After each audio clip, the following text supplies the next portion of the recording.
Dire en l'occurrence quelque chose autour de nous, c'est la séparation en fait. Bye bye les Daft Punk, ils sont plus du tout ensemble. France Bleu Azur. Saint-Paul-de-Vence est l'un des endroits les plus visités de France. Le saviez-vous? Lisa Jeanne et notre guide nous en disent plus tout de suite sur le sujet.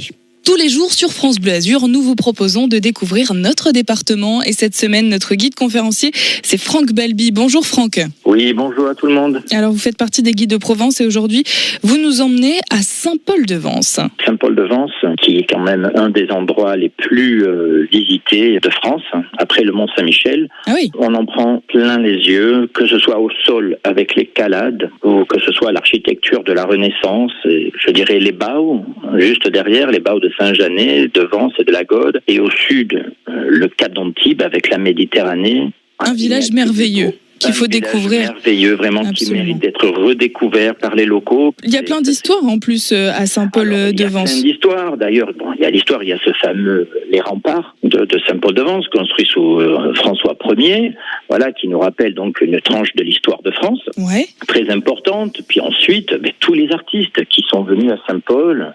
Marc Chagall, par exemple. Par exemple, Marc Chagall, en effet, qui décida d'y passer quasiment les 20 dernières années de sa vie. En rentrant des États-Unis, d'abord, il s'est installé à Vence, puis ensuite à Saint-Paul. D'ailleurs, bien que de confession israélite, il a demandé à être enterré dans le cimetière chrétien de Saint-Paul-de-Vence, qui est au sud des remparts, avec une vue imprenable. Mais on pourrait parler aussi de Jacques Prévert, pendant la guerre, donc a dû fuir Paris et venir travailler au studio de la Victorine à Nice, tout proche.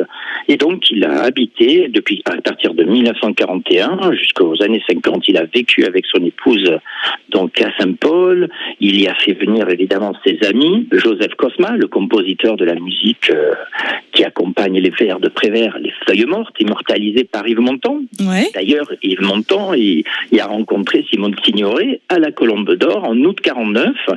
Ils se sont mariés à Saint-Paul et le propriétaire de la Colombe d'Or, donc Paul Roux, a été témoin de leur mariage ainsi que Jacques Prévert.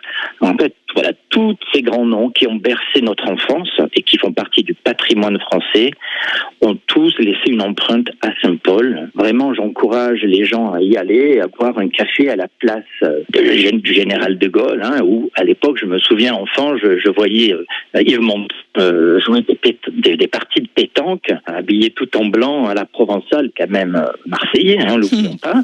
Donc vraiment, voilà, je garde moi aussi en tant que petit garçon quand je venais avec mon père, on a de belles images, voilà. Donc Saint-Paul-de-Vence, il faut y aller. Cœur pour Saint-Paul. Et c'est noté. J'espère que les locaux iront le redécouvrir avec nous ou même en famille, juste pour se promener dans les rues du village. Vous nous avez donné très envie en tout cas d'y aller, de le découvrir ou de le redécouvrir, ce village de Saint-Paul-de-Vence. Merci beaucoup Franck Balby. Je rappelle que vous êtes guide de Provence, guide conférencier, et je vous mets toutes les infos pour vous retrouver sur francebleuazur.fr.